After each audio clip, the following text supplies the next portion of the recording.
Hello, my friend. Time for our meeting this Sunday, January 19th. On the eve of Donald Trump's inauguration, for the second time in the White House, he takes office at the Capitol, which is the United States Congress. This will be today's main topic. But first, I wanted to mourn the death of my friend, comrade Leo Batista. 92 years old, always working, non-stop.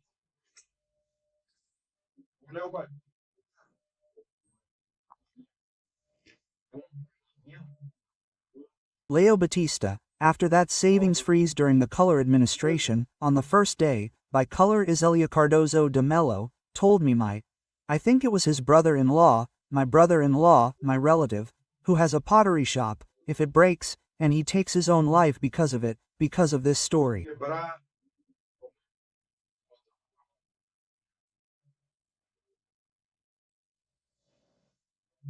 I promise I'll go to the foot of the ramp, just as Color is coming down, and I'll kill him.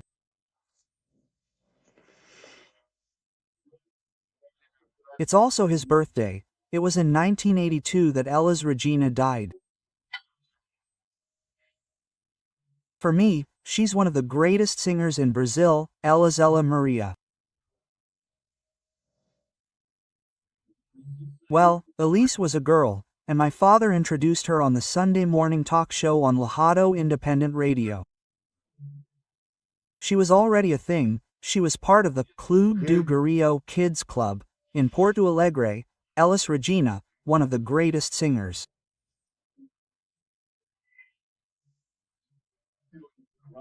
And I also wanted to mention here the death of Teori Zavascke, which happened in 2017. He was the rapporteur for all this nonsense we had to endure, with people returning what they stole and being acquitted.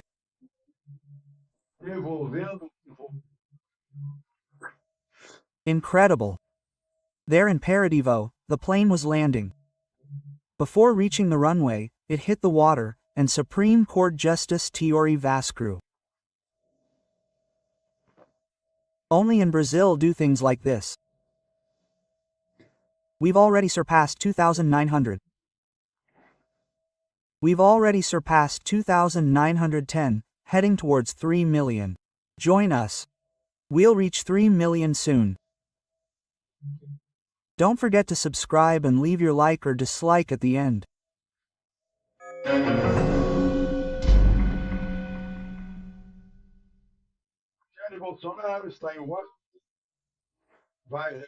Michelle Bolsonaro is in Washington, representing Jair Bolsonaro, her husband, who was invited by President Trump to Inauguration Day this Monday, January 20th.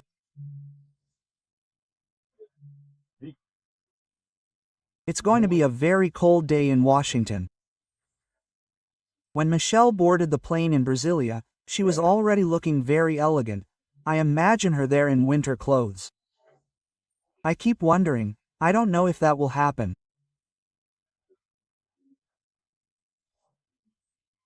It's Bolsonaro's chair that Michelle occupies, a special place, since they're friends, they're very close, or who knows. Trump is taking a photo with the blonde, his Ukrainian wife, and with his friend Jair's representative, on the other side, right?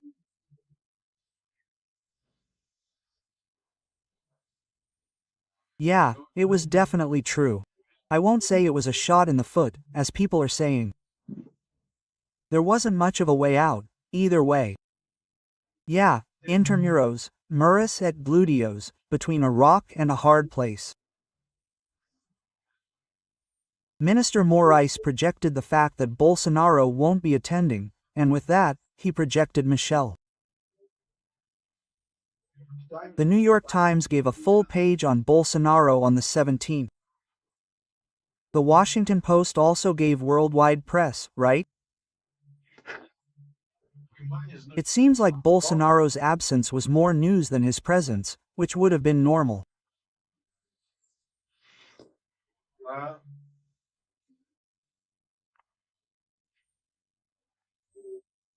Malay, a special guest, from Ecuador, Giorgia Meloni, and, well, a very large group will be there. as well as artists, well-known people even from international wrestling, right, artists, right, and the New World.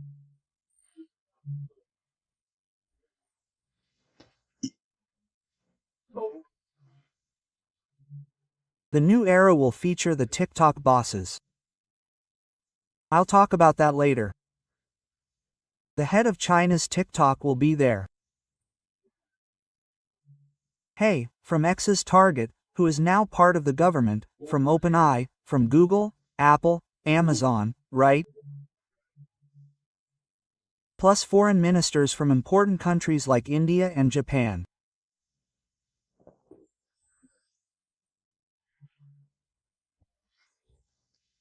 But look, right, people wonder, right, he didn't give Bolsonaro his passport, but the Supreme Court allowed Lula, already convicted but still awaiting an appeal, to travel.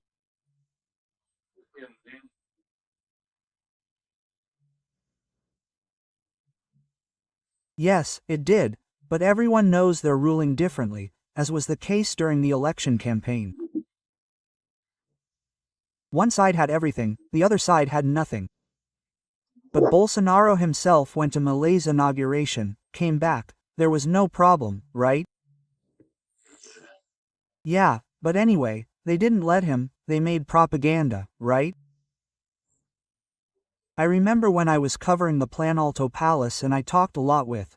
I called one of them a wizard, right? Minister Barry. He told me, the important thing is that they talk, right? It sticks in people's minds. I see that Bolsonaro's opponents are the ones who talk about Bolsonaro the most. Those who support Bolsonaro talk less. They're the ones who talk the most, the ones who put the words Bolsonaro, Bolsonaro, Bolsonaro most in Brazilians' minds, and now they're extremely worried about Bolsonaro at Trump's inauguration at the White House.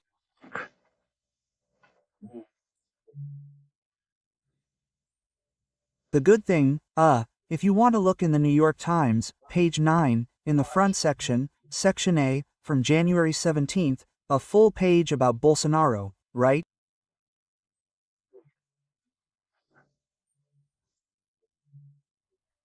Now, today I went to a friend's house. I got there. His father was watching the hostage handover, the hostage exchange. No exchange, Rama's handing over hostages and Israel handing over prisoners, right?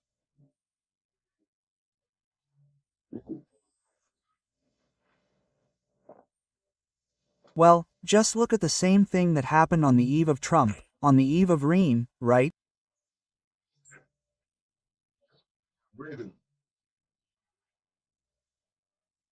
Reagan said, okay, you guys stop this, stop the occupation of the embassy, right?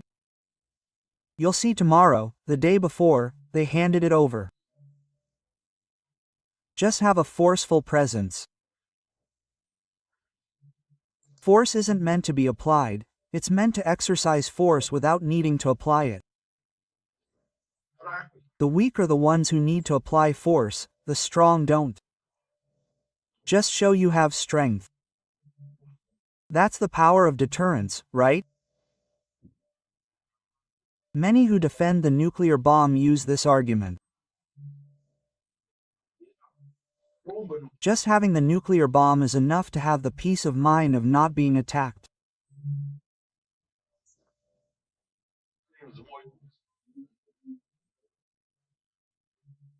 But then the fads come along and then the color throws a spanner in the works in a place in the Amazon where there would be attempts, atomic experiments in Brazil.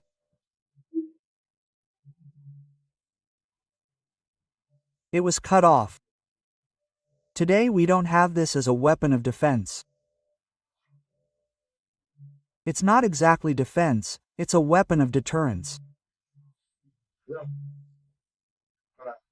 That's what, that's what deterrence weapons are for. The criminal won't attack the house of someone with a gun, he'll attack the house of someone without a gun. Those with guns won't need to use them, right? Well, let's move on.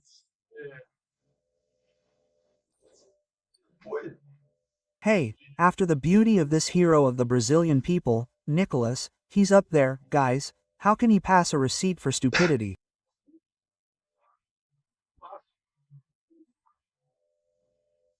It's criticism. It's a crime. It's a crime to criticize. No, it's not stupidity, it's ideology. They're blinded by ideology. The ideology of Hitler, Stalin, right? Yeah, of Fidel, Chavez, Ortega. Criticism is a crime. This is the totalitarian, ideal, absolute regime. That's what they're saying there. 2 or 3 guys. I won't mention their names because I won't promote them, right?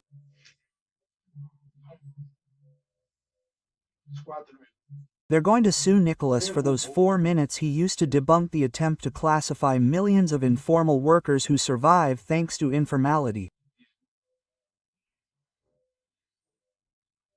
Let's call it informality. Actually, I'm in denial, right?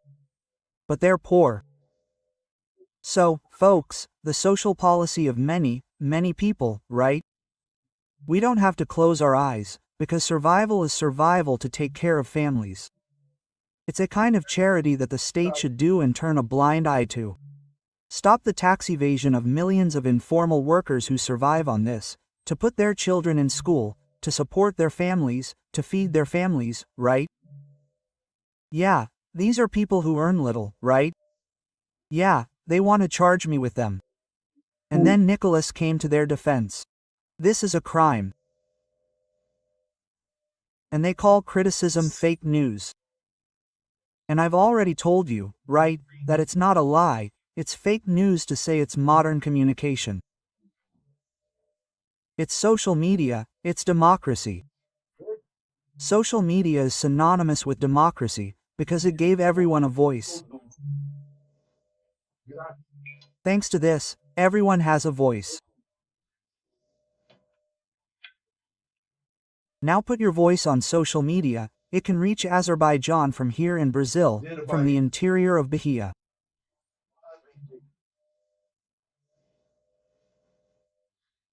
It's the new digital water. They hate this because they hate democracy because they're totalitarian. It's like a scorpion, it's in my nature. Stung the frog and sunk them both. It's in their nature. They can't stand democracy. They talk about diversity as propaganda, but they can't stand diversity of opinions, of ideas. That's the issue. Well, TikTok, I promised you I'd talk about this, right?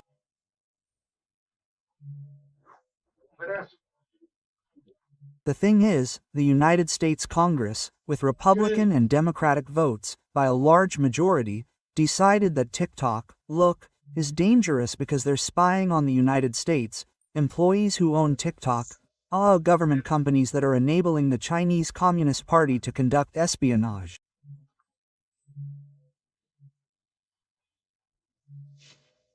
So it can't be done unless it's owned by the United States, right? The CEO of TikTok is there. He was invited by Trump tomorrow. Trump has already stated that it's in a joint venture, half American, half Chinese, and then the American half monitors, doesn't allow strategic espionage of American military, industrial, commercial secrets, right?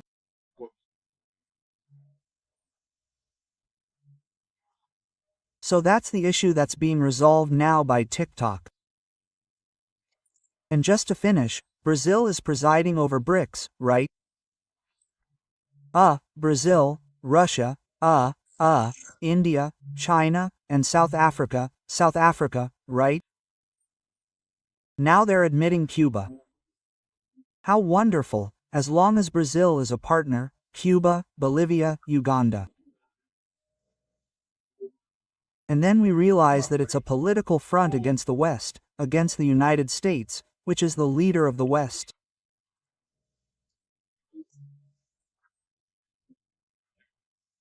I remember in my life, I saw a front of third-way countries, which wasn't the Soviet Union or the United States, it was Nehru's India, right?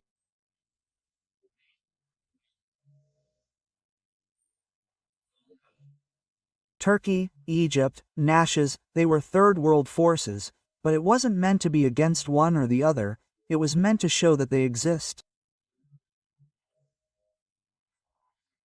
I think BRICS didn't achieve this because it's under the control of China first and Russia second, and Brazil is being used. From Brasilia, Alexandre Garcia.